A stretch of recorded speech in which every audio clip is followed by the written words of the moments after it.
I'm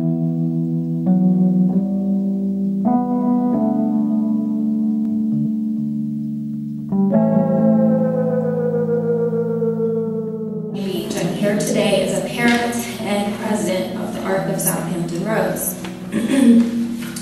I'm not just any parent, I'm the parent of a 6-year-old amazing little girl who lives with an intellectual disability. She receives... The state is ranked 48th in the country for its community-based residential services for people with disabilities.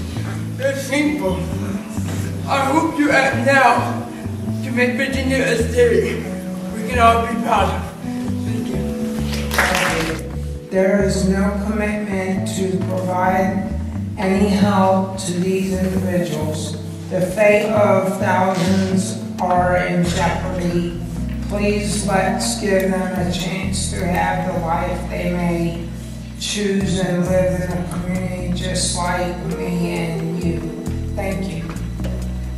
In fact, the most common thing I say to older parents is, if you think navigating school system is difficult, wait till you graduate, and there are no guaranteed services. They only have. So the decisions that you guys are going to make this General Assembly session are extremely important to the small business owners and the employees that work for small businesses.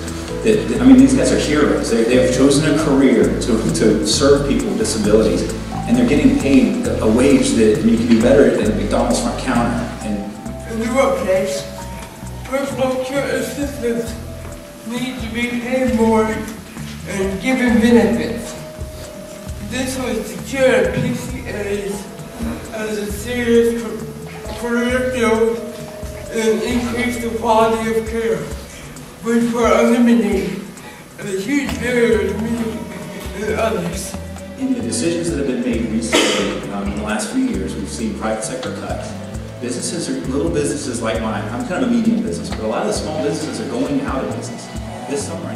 They're not doing their job to get Medicaid out, plenty for everybody.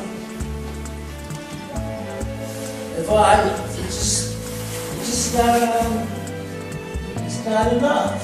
The rate of the waiting list is growing at 700 per year. That's almost 2 per day. Over 3,000 right now are currently on an urgent waiting list. Again, this is called urgent for a reason. If we expect to get on that urgent list, I either have to be too old to care for him, too sick to care for him, or his needs need to greatly increase, which, neither of those are anything a parent wishes for. Community. I ask you to fund intellectual and developmental disability waiver slots for the 7,000, yes I did say 7,000 Virginians who are on these 2 waiting lists. These are families like mine who are caring for a loved one with complicated and intense needs. They meet the eligibility requirements for community services and they deserve living in the community. All people, despite their abilities or disabilities, deserve to live in the home of their choice. So I just urge you to support community-based services. Let's get folks out of these large, expensive institutions. We can't continue to do both. That's way too expensive. We've got to shut one down and move over to the community. The Department of Justice's goals we have to change. The EDCD waiver provides minimal services to her at this time, and we consider it a band-aid option while we wait for the ID waiver.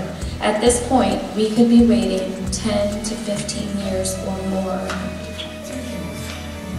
Virginia is one of only 10 states that haven't closed a single institution. But again, I come to you as a mother to represent other families who are experiencing challenging times to support their loved ones in the community against a state that believes in rebuilding institutions while other states are in fact closing the last door of their institutions in their state.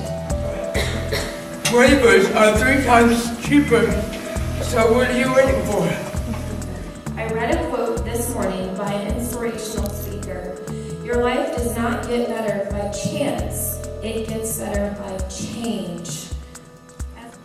I urge each and every one of you to please, let's close these institutions so they can live in the community like you and I. Thank you.